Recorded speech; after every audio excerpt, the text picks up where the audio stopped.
குடிரில் plastic tank வீடு. பறவைங்களோட கிராமம் ஒரு காலத்துல பச்சை பசேல்னு வயலோட சுத்தமான காத்தோட பார்க்க அழகா இருந்துச்சு. ஆனா பக்கத்துல இருக்கிற சிட்டி மூலமா வர மாசுபாடு ஊர்ல நிறைய மரங்களை வெட்டுறதுனால கிராமம் மாறிடுச்சு. பறவைங்களுக்கு கூடு கட்டுறதுக்கு பலமான மரங்களே எங்கேயும் இல்ல. மரங்கள் எல்லாம் காஞ்சி போய் பலவீனமா இருந்துச்சு. இந்த மாதிரி ஒரு நிலைமையில தான் குளிர்காலமும் வந்துச்சு. தங்க வீடு இல்லாம குளிர்காய விறகு இல்லாம பறவைங்க எல்லாரும் பட்ட கஷ்டமும் அதுக்காக துணிக்குருவி எடுத்த முடிவும் அதனால வந்த மாற்றமும் என்னங்கறத இந்த வீடியோல நம்ம பார்க்கலாம். அன்னைக்கு சாயந்தரம் 5 மணி. சூரியன் அப்பதான் மேகங்களுக்கு பின்னாடி ஒளிஞ்சுக்கிட்டு இருந்தான். சிச்சு காக்கா, துணிக்குருவி, சோட்டுக்கிளி, லூசிபுரா, மகிக்கழகு பசங்க 3 பேரும் ஒரு காஞ்ச மரத்துல உக்காந்துக்கிட்டு இருந்தாங்க. அவங்க முகங்கள்ல ஒரு கவலை தெரிஞ்சுது. அப்போ துணிக்குருவி ரொம்ப சோகமா, பாத்தீங்களா, நம்ம சின்ன வயசுல இருந்து விளையாடிக்கிட்டு இருந்த அந்த வேப்ப மரம் சாஞ்சி கிடக்க. சின்ன வயசுல எங்க கூட இருந்தது அந்த மரத்துலதான். இப்ப நம்ம எங்கன்னு போறது? நம்ம எங்க வாழ போறோம்? மகிக்கழகு அப்போ ஆகாயத்தை பார்த்து, மனுஷங்களுக்கு மனசாட்சி இல்ல துணி. காடுங்களை அழிச்சுக்கிட்டு அவங்க சிட்டியை அதிகமாக்கிட்டு இருக்காங்க. எனக்கோ வயசாயிடுச்சு. ஏதாவது மலைக்கு மேல போய் என்னுடைய வாழ்க்கைய நான் வாழ்ந்துப்பேன். ஆனா சின்ன பசங்க, சின்ன பன்னு புஜ்ஜி 3 பேர் இருக்காங்க. இவங்க வாழ்க்கை என்ன ஆகுறது? ஆமா ஆமா, இந்த தூசியால என்னுடைய முகமே கருப்பா இல்லல ரொம்ப கருப்பா மாறிக்கிட்டு இருக்கு. நாம இங்க இருக்க வேணாம், வேற ஒரு காட்டுக்கு போயிடலாமா? வேற காடுனா எங்க போறது சிச்சோ? எல்லா இடத்துலயும் இதே நிலைமைதான். எங்கேயுமே விறகு இல்ல, மரம் இல்ல. எங்க இருந்து நம்ம கூட கட்டி வாழ போறோம் சொல்லு? அப்போ புஜ்ஜி கவலையா, அம்மா எனக்கு பயமா இருக்குமா. இன்னைக்கு ராத்திரி நாம எங்க தங்க போறோம்? இந்த குளிர் காத்து நினைச்சாலே ரொம்ப பயமா இருக்கு. கவலைப்படாத புஜ்ஜி, உன்னோட அம்மா கண்டிப்பா ஏதாவது பண்ணுவேன் அப்படின்னு சொன்னாலும் துணியோட மனசுக்குள்ள அந்த பயம் இருந்துச்சு. அன்னைக்கு ராத்திரி நேரம் ஒரு வீட்டோட செவுத்து மேல எல்லாரும் பக்கத்துல உட்காந்துக்கிட்டு அப்படியே தூங்கிட்டாங்க. அடுத்த நாள் காலையில துணிக்குருவி கூடு கட்டுறதுக்காக ஏதாவது விறகு இலை கிடைக்குதா அப்படின்னு எல்லா இடத்துலயுமே சுத்தி பாத்துக்கிட்டு இருந்தா. ஆனா எல்லா இடத்துலயும் குப்பை, பிளாஸ்டிக், பேப்பர் இதான் இருந்துச்சு. துணி ரொம்ப சோகமா எல்லாரும் குப்பை போடுற இடத்துக்கு வந்தா. அங்க ஆயிரக்கணக்கான குப்பை கவரு விழுந்திருந்துச்சு. எல்லாரும் இயற்கைய அழிச்சிட்டாங்க. எல்லாம் பிளாஸ்டிக்கா இருக்கு. அந்த இடத்துல பழைய உடைஞ்சு போன ஒரு சின்டெக்ஸ் டேங்க பார்த்தா. அட, என்னது இது? ரொம்ப பெருசா இருக்கு. காத்து தண்ணி எதுவும் உள்ள வராதுன்னு நினைக்கிறேன். பார்க்க நல்லா ஸ்ட்ராங்காவும் இருக்கு அப்படின்னு துணி அந்த டேங்க் கிட்ட போய் பார்த்தா. அந்த டேங்க் கருப்பு கலர்ல இருந்துச்சு. அதுக்குள்ள போக ஒரு வழியும் இருந்துச்சு. உள்ள போனப்ப கதகதப்பா இருந்துச்சு. அப்போ துணி அவன் மனசுக்குள்ள, நமக்கு இப்போ வீடு அழகா இருக்கிறது முக்கியம் இல்ல, தங்க ஒரு வீடு இருந்தா போதும். கூடு கட்ட மரம் இல்லைன்னும் போது இந்த பிளாஸ்டிக் டேங்கையே ஏன் வீடா மாத்தக்கூடாது? இத பார்க்க வேணும்னா நல்லா இல்லாம இருக்கலாம், ஆனா என் குழந்தைய குளிர்ல இருந்து காப்பாத்தோம் அப்படின்னு முடிவு பண்ணி துணி அந்த டேங்க கஷ்டப்பட்டு உருட்டிக்கிட்டு காட்டுக்கு நடுவுல இருக்கிற ஒரு கல்லுக்கு பக்கத்துல கொண்டு வந்து அத நிப்பாட்டினா. அந்த டேங்க சுத்தம் செஞ்சு உள்ள பல துணிகளை போட்டு புஜ்ஜியாவ உள்ள வர சொன்னா. புஜ்ஜி வா, இது நம்மளுடைய புது வீடு. புஜ்ஜி குருவி ஆச்சரியமா, அம்மா இது வீடா? இது பிளாஸ்டிக் டப்பால? நாம பறவைங்க மரத்துல கூடு கட்டிக்காம இப்படி பிளாஸ்டிக் டப்பால வாழ்ந்தா எல்லாரும் சிரிக்க மாட்டாங்களா? சிரிச்சா சிரிக்கட்டும். மரம் இல்லாத இடத்துல உயிரை காப்பாத்திக்க இந்த பிளாஸ்டிக் டேங்க்ல தங்குறது தப்பு இல்ல. வா போலாம். துணிக்குருவி பிளாஸ்டிக் டேங்க்ல தங்குற அந்த விஷயம் ஊர்ல எல்லாருக்கும் தெரிய வந்துச்சு. லூசிபுரா, சோட்டுக்கிளி, சிச்சு அத பார்க்க வந்தாங்க. அவங்களுக்கு அந்த டேங்க பார்த்த உடனே ரொம்பவும் கோவம் வந்துச்சு. அந்த டேங்க் அவங்களுக்கு ரொம்ப அசிங்கமா தான் தெரிஞ்சது. அப்போ சிச்சு காக்கா அந்த டேங்க பார்த்து காரி துப்பி இப்படி சொல்லுச்சு, சீச்சி, என்ன துணி இது? நீ எல்லாம் ஒரு பறவையா?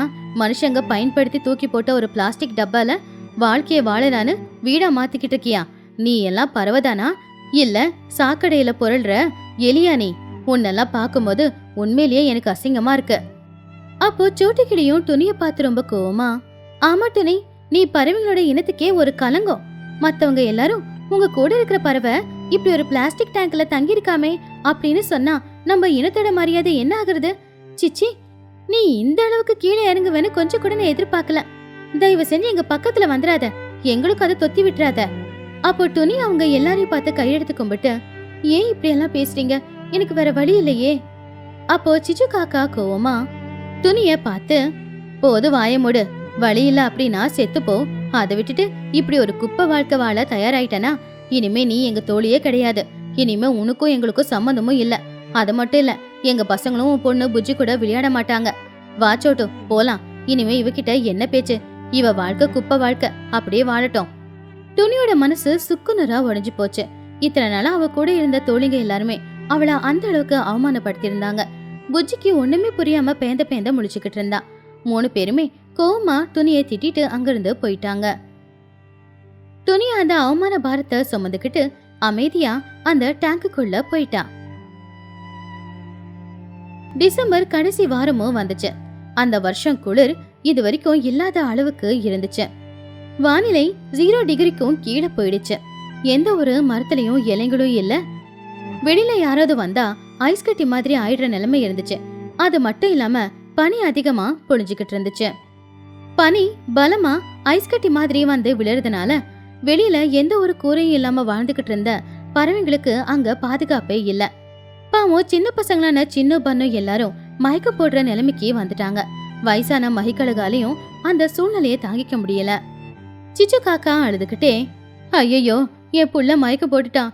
சின்னோ சின்னோ எழுந்திரிடா, உன்னை தூக்க கூட என்னால முடியலடா. ஐயோ பன்னு, என்னடா ஆச்சு? கடவுளே, ஏப்பா எங்களுக்கு இவ்வளவு பெரிய சோதனை கொடுக்கற? அவங்க எல்லாருமே குழந்தைங்களை காப்பாத்த தவிச்சுக்கிட்டு இருந்தாங்க. ஆனா அவங்களுக்கு எந்த வழியும் தெரியல. அப்பதான் துணியோட டேங்க் வீடு அவங்களுக்கு ஞாபகத்துக்கு வந்துச்சு. வாங்க துணியோட வீட்டுக்கு போலாம். அவகிட்டதான் இப்போதைக்கு பிளாஸ்டிக் டேங்க் வீடாச்சு இருக்கு. அந்த வீடு நம்மள காப்பாத்தும் அப்படின்னு சொல்லி மயக்க போட்டிருந்த குழந்தைங்களை தூக்கிக்கிட்டு எல்லாருமே துணியோட வீட்டுக்கு போனாங்க. வெளியில ஐஸ் மழை பொழிஞ்சுக்கிட்டு இருந்தாலும் கூட சத்தம் தான் கேக்குது. ஆனா உள்ள துணி பூச்சி 2 பேருமே சந்தோஷமா தொங்கிக்கிட்டு இருந்தாங்க. எல்லாருமே வெளியில வந்து நின்னு துணியோட வீட்டு கதவை தட்டுனாங்க. எல்லாருக்குள்ளயும் ஒரு வருத்தமும் இருந்துச்சு. துணி துணி உள்ள இருக்கியா? தயவு செஞ்சு கொஞ்சம் கதவை தர. எங்க குழந்தைங்க செத்துருவாங்களோ என்னமோன்னு பயமா இருக்கு. உன்னை நாங்க தப்பு தப்பா பேசிட்டோம். நீ ஒரு குப்பை, நீ ஒரு அசிங்கம்னு திட்டிட்டோம். ஆனா இப்ப நாங்களே குப்பையாதான் இருக்கோம். தயவு செஞ்சு எங்களுக்கு உதவி செய்யட்டோனே. பண்ண மயக்க போட்டு விழுந்திருக்கா டோனி. நீ எங்களை என்ன வேணும்னாலும் திட்டிக்கோ. ஆனா தயவு செஞ்சு எங்க குழந்தைங்கள காப்பாத்து. துணிக்குருவி உடனே கண்ணை திறந்து பார்த்தா. பழைய கோவம் அவமானம் எதையுமே மனசுல வச்சுக்காம அவங்கள கூப்பிட்டா. எல்லாரும் வாங்க, சீக்கிரமா உள்ள போலாம், சீக்கிரம். துணி அப்படி சொன்ன உடனே எல்லாரும் அந்த டேங்குக்குள்ள போனாங்க. டேங்குக்குள்ள ரொம்ப கதகதப்பா இருந்துச்சு. வெளியில குளிர், உள்ள கதகதப்பா. அந்த டேங்குக்குள்ள துணி ஒரு பெட் போட்டு வச்சிருந்தா ஒரு விளக்கும் எரிஞ்சுது. அதுக்குள்ள வந்ததுக்கு அப்புறம் தான் சின்ன பனுவுக்கு மயக்கமே தெளிஞ்சுது. பாவம் அது வரைக்கும் மயக்கத்துல இருந்த குழந்தைங்க 2 பேருமே அப்பதான் கண்ணை திறந்து பார்த்து ரொம்பவும் சந்தோஷப்பட்டாங்க. அப்பாடா, இங்கதான் கதகதப்பா இருக்கு. வெளியில நரகம் மாதிரி இருக்கு. துணி ஆண்டி, உங்க வீடு சூப்பர். ஆமா ஆண்டி, எங்க அம்மா நீங்க குப்பையில இருக்கிறதா எங்க கிட்ட சொன்னாங்க.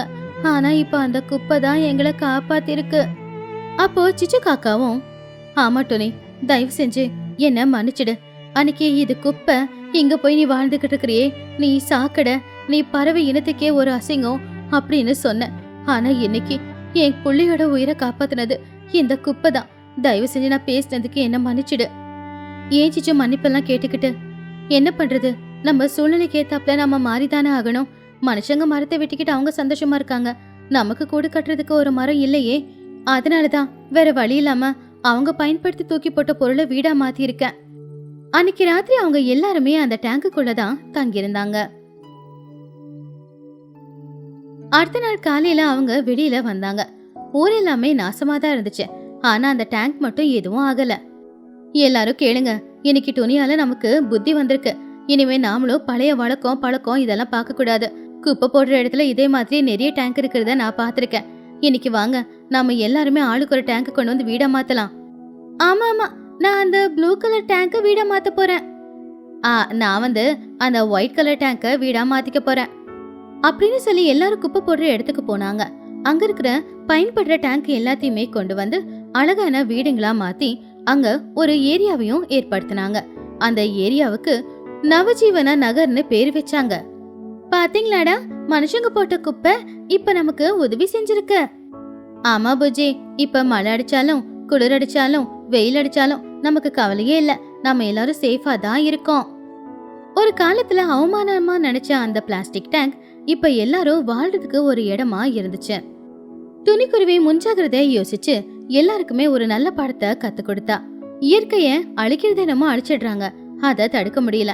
நாம வாழணும்னா அந்த இயற்கையில நமக்கு என்ன கிடைக்குதோ அதை வச்சுதான் நாம வாழ்ந்தாகணும். குளிர்லயே கிடந்து சாகிறதுக்கு அந்த டேங்க் வீடே ரொம்ப நல்லதா இருக்கும். எந்த ஒரு பிரச்சனைக்கும் ஒரு தீர்வு நிச்சயமா இருக்கும். அந்த தீர்வை நாம உடனடியா எடுக்கணும். குடிலில் வினோதமான கிராமம். பறவைங்களோட கிராமம் சாதாரண கிராமம் இல்ல. அந்த கிராமத்துக்கு நடுவுல ஒரு மந்திர நதி ஓடிக்கிட்டு இருந்துச்சு.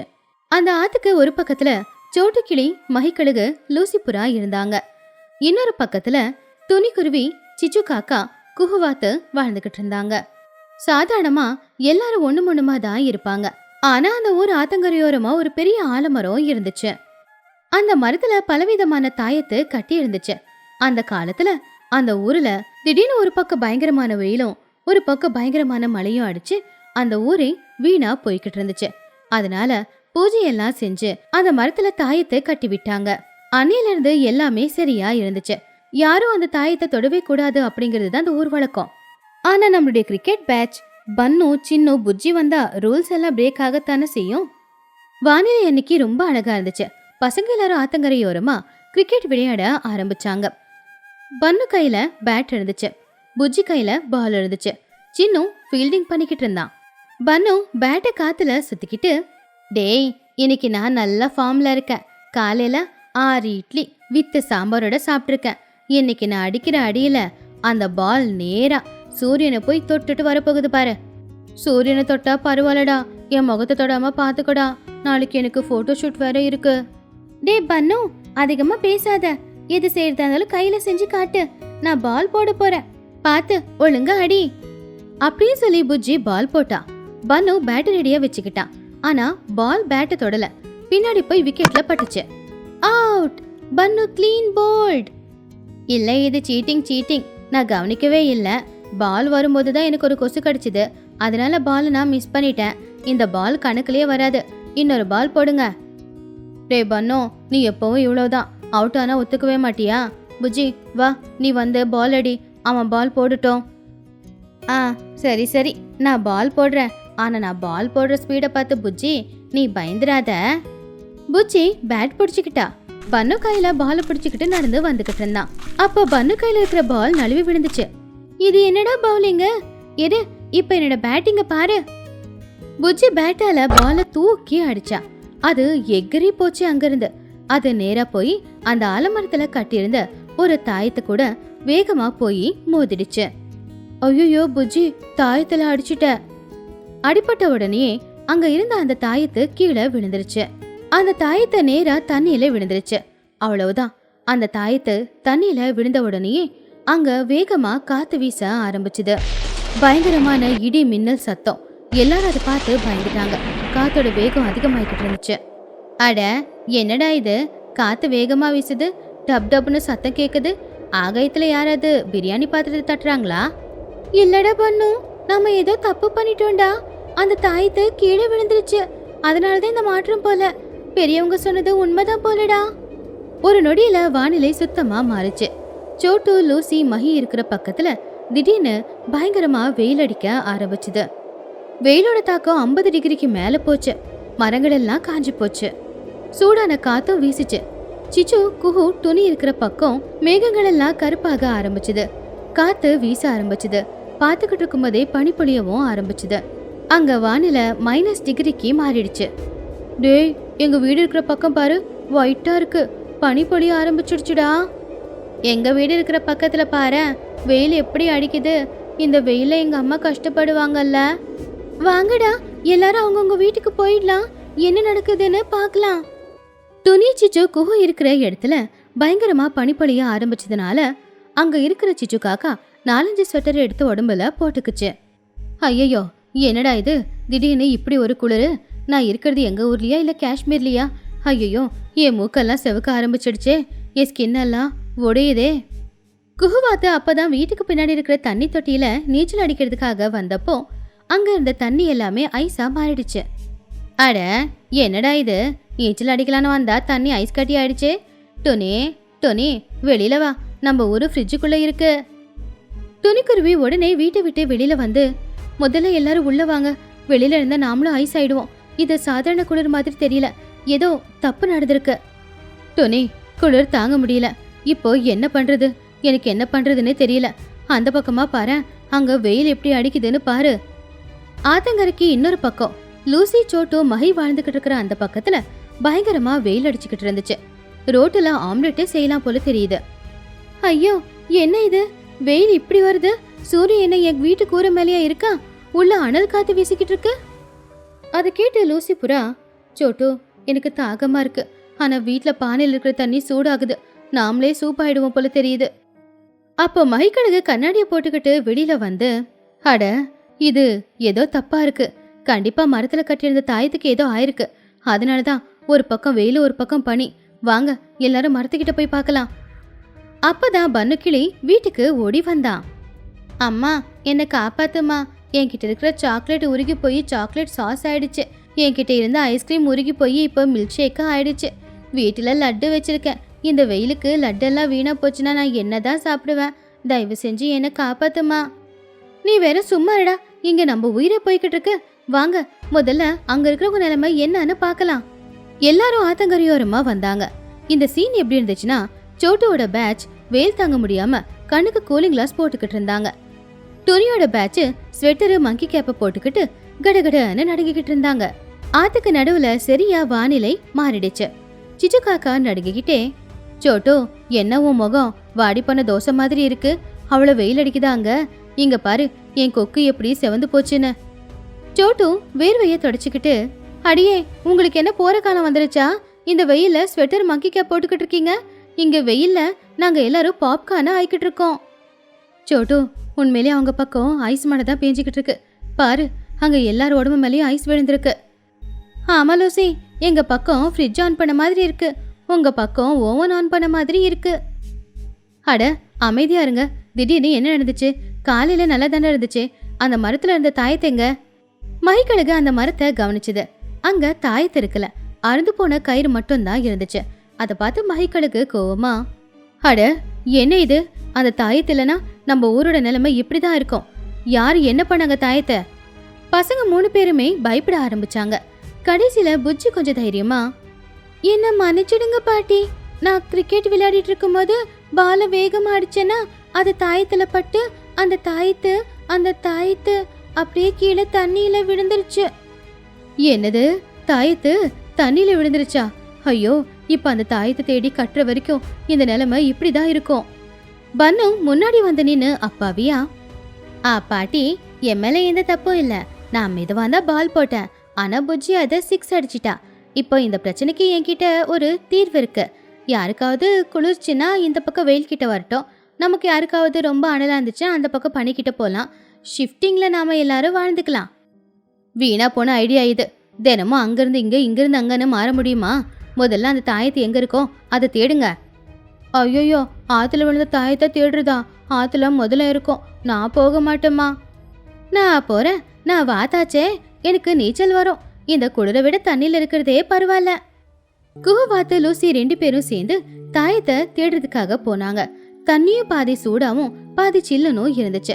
எப்படியோ கஷ்டப்பட்டு கடைசியில அந்த ஆத்துல இறங்கி தாயத்தை எங்க இருக்குன்னு தேடி கண்டுபிடிச்சு அதை வெளியில கொண்டு வந்துட்டாங்க. எல்லாரும் அப்பாடான்னு நினைச்சாங்க.